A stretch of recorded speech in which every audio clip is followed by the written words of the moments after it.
Once again, very good morning to all of you. Once again, we are here and we will discuss some special topic which is related to the English grammar. और कुछ लोगों का, कुछ student का query था कि कुछ ऐसा टर्म, ऐसा टॉपिक लिया जाए जिससे स्पोकन में भी फायदेमंद हो और इंग्लिश ग्रामर में बैंक और एसएससी में पूछे जाते हैं उससे रिलेटेड क्वेश्चन, उससे भी फायदा हो। तो आज मैं इसी टॉपिक पे, कुछ स्पेशल टॉपिक पे आई विल डिस्कस यू एंड कैसे आप इंग्लिश ग्रामर को यूज कर सकते हैं, कैसे आप स्पोकन में अच्छा से इस सेंटेंस के अकॉर्डिंग आप बोल सकते हैं और इससे रिलेटेड इंग्लिश ग्रामर में भी क्वेश्चन कॉमन एरर में आते हैं। तो today I will discuss you some special point, especially we can say about the related to the subject verb and we can say about the subject verb object, these all things can be taught here. पहले बात करें subject plus is, are, am plus able to plus verb का first रूप, उसके बाद other word. Means I mean to say ये मैंने structure लिखा है जिसपे हजारों लाखों सेंटेंस आप फ्रेम कर सकते हैं और इंग्लिश में इससे ज्यादा से ज्यादा बोल सकते हैं और एग्जाम में इससे रिलेटेड कुछ क्वेश्चन भी आते हैं कॉमन रिलेटेड, कॉमन एरर से रिलेटेड।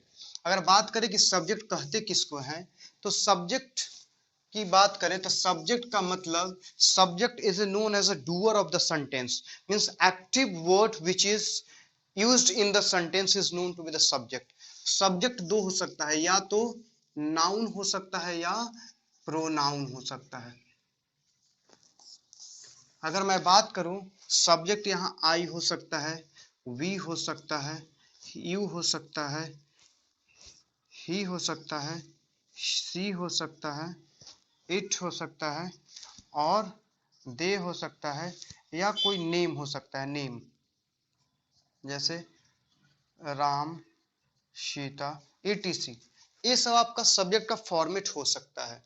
और देखें किसके सब्जेक्ट के अकॉर्डिंग इज का यूज करेंगे या आर का करेंगे या एम का करेंगे, उसके बाद एबल टू का यूज करेंगे, उसके बाद वर्ब का फर्स्ट फॉर्म यूज करेंगे। ऐसे वर्ब का 5 फॉर्म होता है, V1, V2, V3, V4, V5। अगर मैं बात करूं तो एबल टू का जनरली हिंदी मीनिंग देखें तो एबल टू मतलब योग्य, मतलब जहां आपको पॉसिबिलिटी को शो करे, एबिलिटी को शो करे, एबिलिटी, पॉसिबिलिटी, एबिलिटी पॉसिबिलिटी की शो करे, पोटेंशियल को शो करे, तो उसके लिए आप एबल टू का यूज कर सकते हैं। अगर मैं बात करूं कि I am able two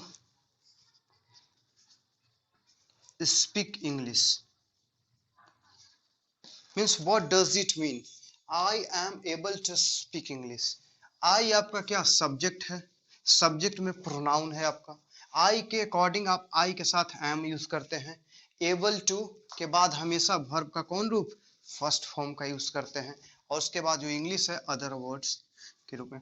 means एक सेंटेंस फ्रेम करना है कि मैं अंग्रेजी बोलने में सक्षम हूं या मैं अंग्रेजी बोलने में एबल हूं, मतलब ये बताता है योग्य हूं, मैं अंग्रेजी बोलने में सक्षम हूं। इसका हिंदी है कि I am able to speak English, मैं अंग्रेजी बोलने में सक्षम हूं। अगर मैं बात करूं, इससे हम हजारों लाखों सेंटेंस को फ्रेम कर सकते हैं और इंग्लिश ग्रामर में और इंग्लिश स्पोकन में जितना चाहे आप सेंटेंस को बोल सकते हैं। अगर मैं बोलूं कि मैं भारत के प्रधानमंत्री बनने में सक्षम हूं, तो I am able to become the prime minister of our country. अगर मैं बात करूं कि हम डांस करने में सक्षम हैं, तो क्या बोलेंगे, I am able to dance well. अगर मैं बात करूं कि वह पढ़ाने में सक्षम है, तो he is able to teach well.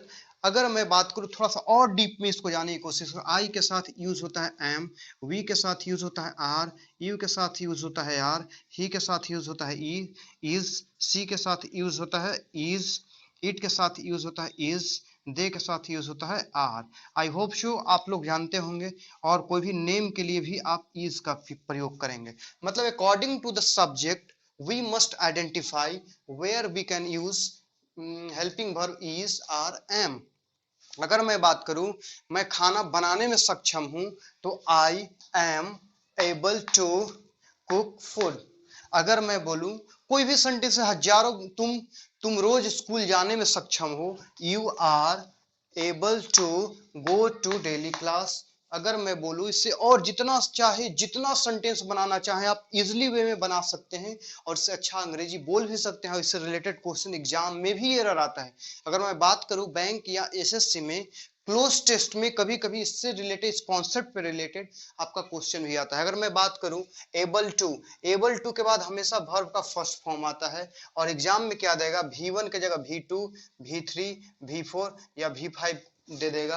तो इसको आपको क्या करना है, इनकरेक्ट कर देना है, उसके बदले आपको कन्वर्ट करना है V1 में।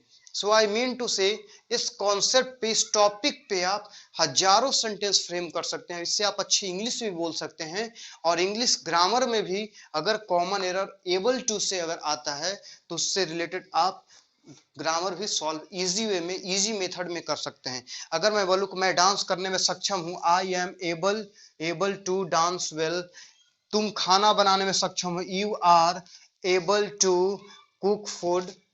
अगर बोले कि वह गाना गाने में सक्षम है तो she is able to sing a song.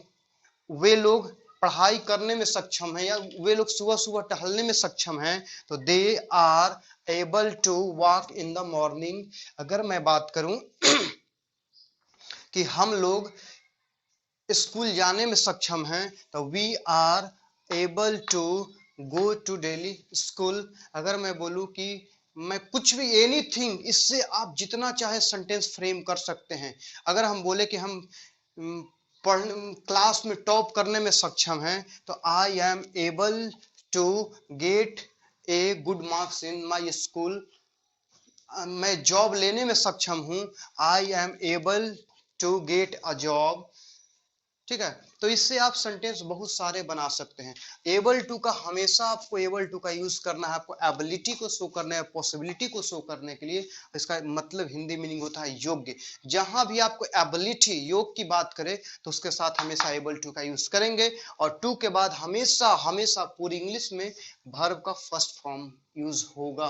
तो आई थिंक सो इस कॉन्सेप्ट पे आपको समझ में आ गई होगी और जितना चाहे इससे सेंटेंस आप फ्रेम कर सकते हैं। और कभी भी पूरी इंग्लिश में एबल टू के साथ कभी भी कैन का यूज नहीं होता। एबल टू भी आपको एबिलिटी को शो करता है, कैन भी एबिलिटी को शो करता है। तो both words can not be write down in the same sentence. तो आप नहीं लिख सकते हैं, या तो एबल टू यूज कर सकते हैं या उसके बदले आप कैन का यूज कर सकते हैं। लेकिन मैंने आपको बताया कैन का यूज, और हमेशा कैन का यूज मैंने बताया है प्रेजेंट सैनेरियो के लिए, प्रेजेंट टेंस के लिए, प्रेजेंट सिचुएशन के लिए। जैसे मैं पढ़ाने में सक्षम हूं, मैं खाना खाने में सक्षम हूं, मैं स्कूल जाने में सक्षम हूं, मैं डांस करने में सक्षम हूं, मैं भारत के प्रधानमंत्री बनने में सक्षम हूं। ठीक है, मैं नीतीश कुमार के अगेंस्ट इलेक्शन, चुनाव लड़ने में सक्षम हूं। ठीक है, तो इस तरह से जितना सारे सेंटेंस है आप इंग्लिश में बना सकते हैं वेरी इजी मैनर। एंड इसको प्रैक्टिस आप करेंगे तो आप इस वर्ड को यूज करेंगे, definitely it will be quite beneficial for you all. अगर मैं बात करूं इसी सेंटेंस में, अगर पास्ट टेंस की, मैं सक्षम हूं, I am able to speak English, मैं अंग्रेजी बोलने में सक्षम हूं। अगर मैं बोलूं कि मैं अंग्रेजी बोलने में सक्षम था तो ये तो बात होगी प्रेजेंट की। अब मैं बात करता हूं थोड़ा सा पास्ट की। इज आर एम की जगह पे आप वाज या वो का यूज करेंगे। ठीक है,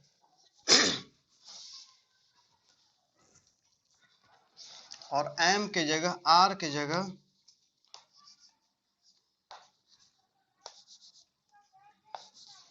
जैसे आई के साथ क्या लगाते हैं, आई वाज, वी वो, यू वो, ही वाज, सी वाज। मतलब सिंगुलर के लिए आप वाज यूज करेंगे और प्लुरल के लिए वेयर का यूज करेंगे, वो का यूज करेंगे, राम वाज। तो अगर मैं इसी सेंटेंस को अगर मैं पास्ट में कन्वर्ट करूं कि मैं अंग्रेजी बोलने में सक्षम था, ये स्ट्रक्चर आपका पास्ट को शो करेगा। मतलब पास्ट, पास्ट को शो करने के लिए यह structure subject plus was verb plus able two plus V1 plus other words. अगर मैं इस सेंटेंस को फ्रेम करना चाहूं तो मैं अंग्रेजी बोलने में सक्षम था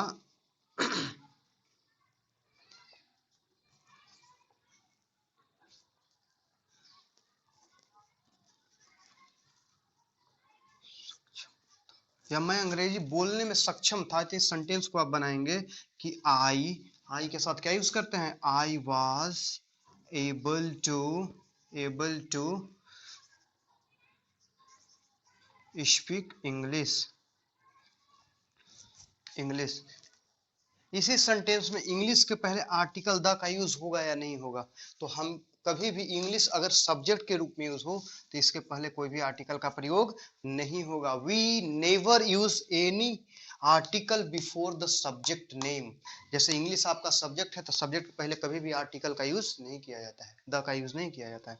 तो in same condition I can say you that I was able to speak English. मैं अंग्रेजी बोलने में सक्षम था। इससे भी आप हजारों सेंटेंस बना सकते हैं। स्पोकन में जनरली ये वर्ड यूज होता है और कभी कभी आप इंग्लिश ग्रामर में कॉमन एरर में कुछ क्वेश्चन आते हैं। कॉमन एरर में आने वाला वर्ड होता है एबल टू के बाद हमेशा V1 आएगा, V2 V3 V4 V5 अगर आता है तो उसको वही करेक्ट एरर को V2 V3 को V2 V3 V4 V5 को V1 में आपको कन्वर्ट करना होगा। अगर मैं बोलूं कि मैं डांस करने में सक्षम था, मतलब I was able to dance. अगर मैं बात करूं कि वो गाना गाने में सक्षम थी, she was able to sing a song. वो खाना बनाने में सक्षम थी, she was able to cook food. अगर मैं बात करूं वह पढ़ाने में सक्षम था, मतलब उसके पास पोटेंशियल था, वो पढ़ा सकता था, तो he was able to teach well. तो इससे आप हजारों सेंटेंस बना सकते हैं और इससे रिलेटेड एग्जाम में क्वेश्चन पुट करते हैं। अगर मैं बात करूं इससे क्वेश्चन अगर आने की जो चांसेस रहती है तो आप सब्जेक्ट के अकॉर्डिंग आपको हेल्पिंग वर्ब को यूज करना है, अच्छे अकॉर्डिंग टू सब्जेक्ट आपको यूज करेंगे और एबल टू के बाद हमेशा V1 का यूज करेंगे। और एबल टू के साथ एक सेंटेंस में कभी भी कैन का यूज नहीं होगा, ये सुपरफ्लुअस होता है। So I think so you must learn some special things which will be quite beneficial for the examination purpose as well as how to improve your spoken skill। आप spoken English में भी sentence बनाकर इससे हजार sentence बना सकते हैं और इसे अंग्रेजी बोलने की कोशिश कर सकते हैं। तो अगर आपको ये वीडियो अच्छा लगा, आपको कोई सजेशन देना हो तो definitely will give me suggestion and instruction to me and then I will teach you some that work. अगर आपको किसी भी टॉपिक से रिलेटेड अगर कोई भी इंफॉर्मेशन लेना हो तो आप कमेंट बॉक्स में कमेंट करके आप हमको इन्फॉर्म कर सकते हैं। तब तक के लिए मिलते हैं फिर, टिल देन बाय।